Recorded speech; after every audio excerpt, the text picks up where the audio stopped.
today, whatever day it is for you. I hope you are doing good. It is your girl, Sharisia Janee, back with episode 3 for Life and Laughter with Sharisia Janee, and welcome back, y'all. So, I know y'all probably like, what's next? Like, what is she going to talk about? What is really life and laughter with Sharisia Janee?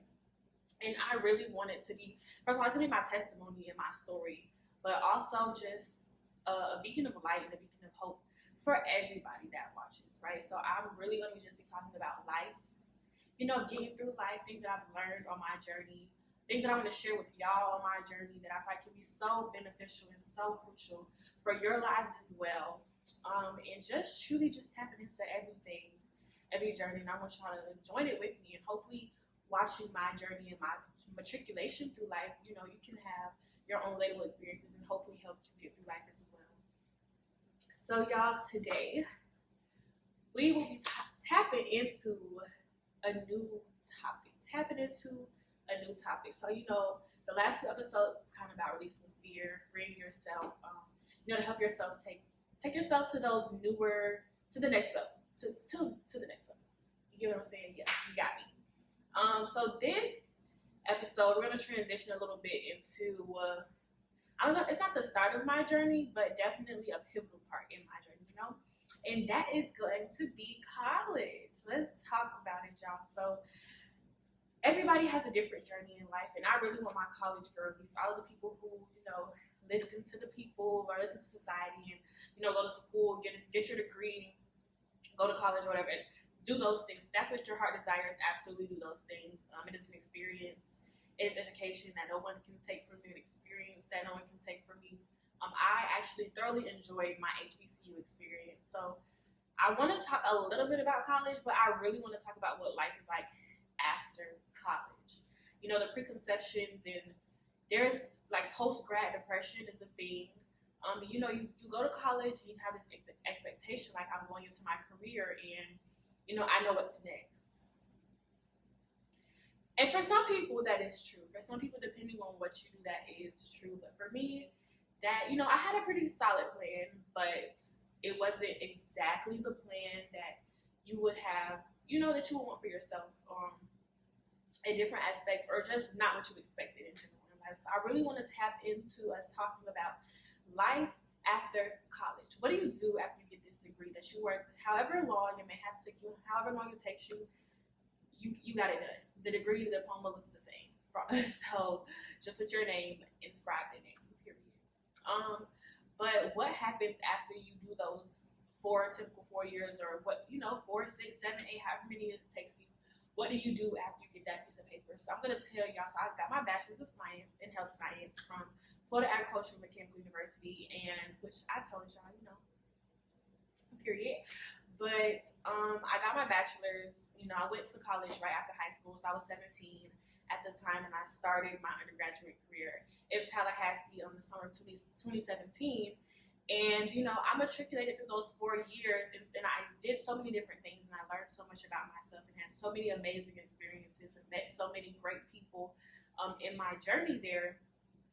And then it came time for me to kind of start thinking like what I wanted to do after college, because I had a pre-professional degree. So the plan for me was, it was pre-occupational therapy, so I'd be going to OT school. And, while I was in the program, I'm like, I don't even want to go to OT school. I did an internship during my undergraduate years, and I realized, I didn't want to do that. I didn't want to go to OT school. I didn't want to go to PT school. I didn't even think that I wanted to be in a clinician, period. So for me, it kind of started to begin with looking at other options and see what other valuable opportunities were there, so I didn't waste the last 4 years of my life, is what I felt like at the time, for sure. So I decided to pursue my master's immediately after, because I felt like, if I didn't go down, I wasn't going to go. So I decided to pursue my master's in health administration from the University of Central Florida right after that. So I'm just saying this to say, y'all, like these are the steps that I took and how things worked for me. But even after I graduated from FAMU, the job market, it was post-COVID,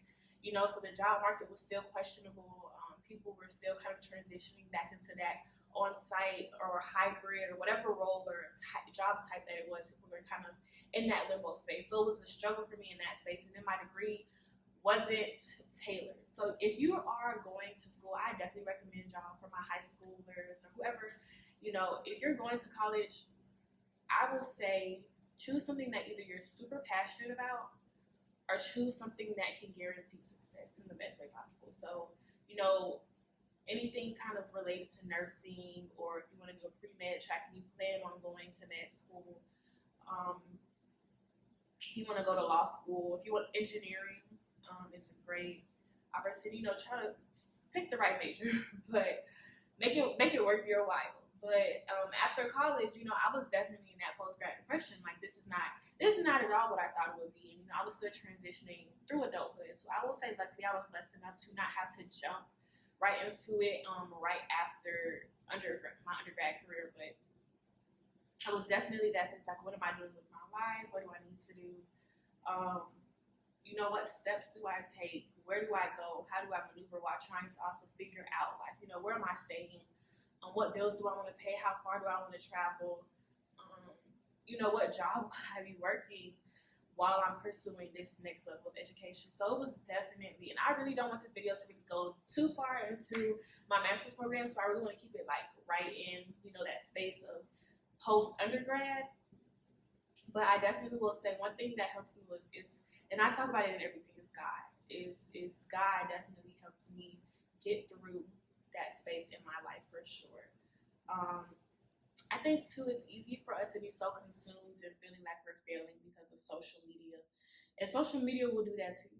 It really will. It will. Comparison is the thief of joy, as I said before, and social media really will make it seem.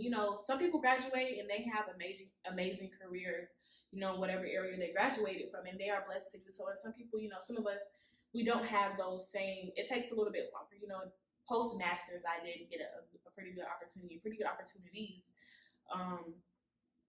to excel and to succeed in society. But post bachelor's degree, it was definitely a different experience for me because, I knew that my degree wouldn't open certain doors for me that I needed to be open. So I had to go pursue another level of education to get to a place that I wanted to be in. But of course, God, being surrounded by love, and I will say again, therapy was such a pivotal thing for me because you get so caught up in these accolades or these goals, and you check it off. It's like, it's done. Now what? So for me, especially for someone like me who's very driven and very ambitious, and very goal oriented, checking those boxes seem a little, daunting.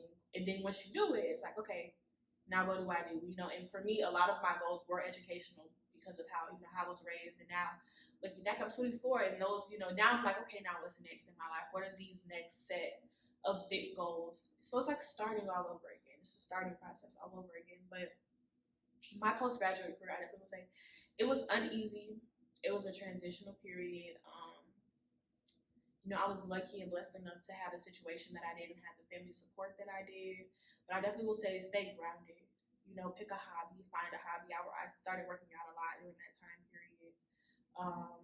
I started being around family more during that time period. I learned a lot more about myself than what I had known before. So I definitely will say, use the times to really dive into yourself, especially if it's not going how you expected it or how you thought. Dive into yourself and never be afraid to just take any chance and seize any opportunity that comes up, because it can be very trying. Honestly, it can be very trying. In addition to that, though, I was also lucky enough to join the greatest sorority in the world. So I was able to find things and find purpose and find value in things outside of the world that you don't really think of. So definitely find yourself, dive into yourself, use it as an opportunity to learn more and learn who you are while also making steps to move forward.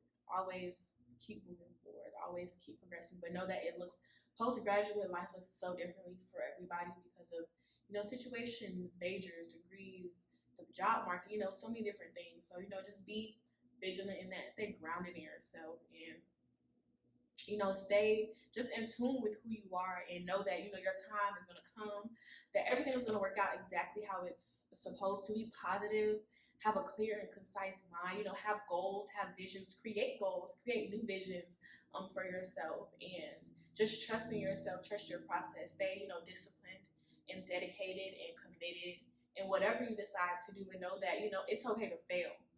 It is okay to fail. Failure is what builds us. Just don't let it break you, but let it build you. Learn from it and do better next time. You know what not to. You know what not to. You know, you just what mistakes to not make. So just definitely step into your purpose and your power. Postgraduate journey, postgraduate career. Find new hobbies, find new interests, new skills. Don't put yourself in a box. Know that you can do anything and everything that you desire to do. So it's a great opportunity, especially if you don't have kids, to really just try new things and explore yourself and explore what the world is and what the world has to offer. So yeah, y'all. So thank you again. Thank you for joining us for episode 3 of Life and Laughter with Sharisia Janee. I am yours truly, Sharisia Janee, and I hope that you continue to tell your cousins, uncles, brothers, nieces, nephews, side chicks, baby mamas, everybody. Just tell your whole family, all your friends, to come join us and become a part of this Life and Laughter with Sharisia Janee family. I love y'all and thank you for watching.